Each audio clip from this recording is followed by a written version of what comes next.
Hey guys, this is probably my only verbal one. This is my layout. It's 20 by about 18. The pieces you're looking at right now, they're pretty well permanent along the walls in my garage. And these two pieces, this one here and the one you see with the bridges in front of you, they're actually modular, they're portable, and I can store them in two pieces. The legs remove, and I use computer plugins to jump from one to the next.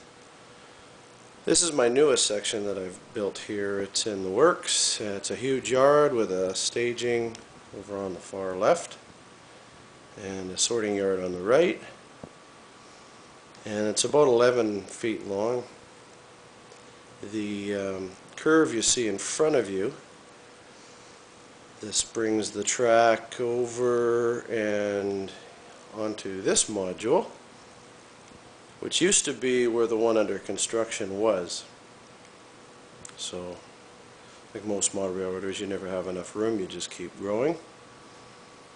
And this module is kind of based on a section of industrial.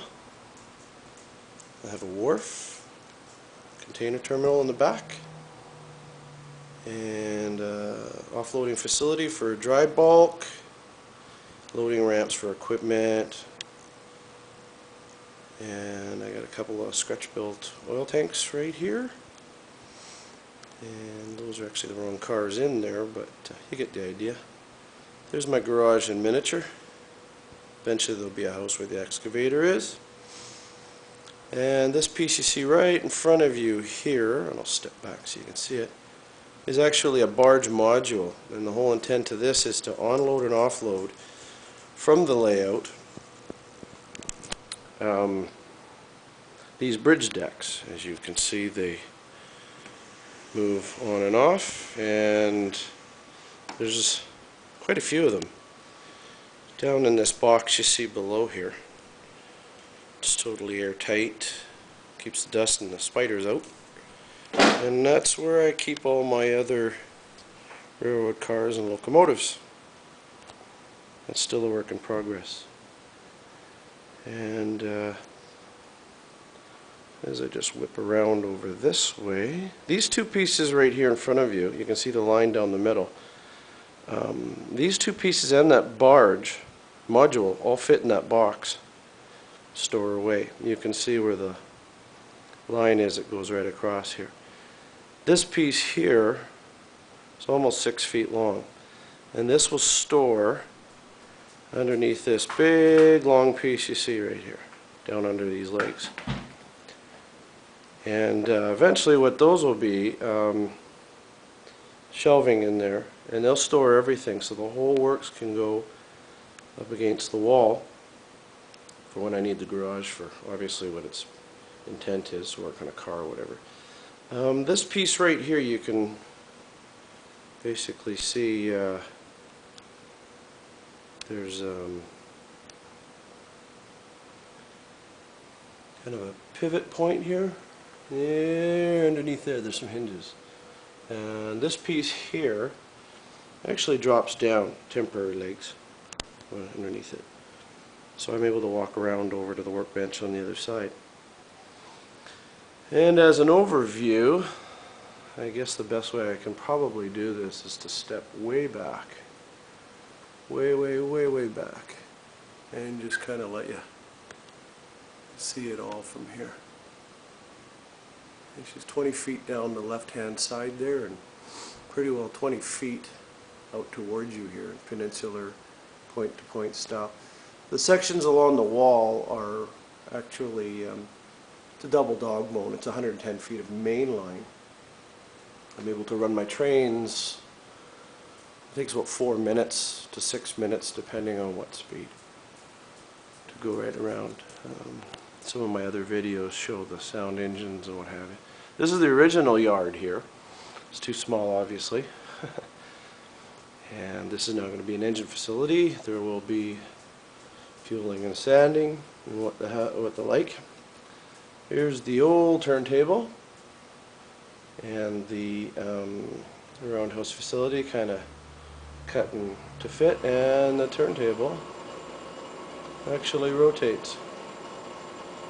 Fully functional, scratch built. Most of what you see on here are pretty well scratch built.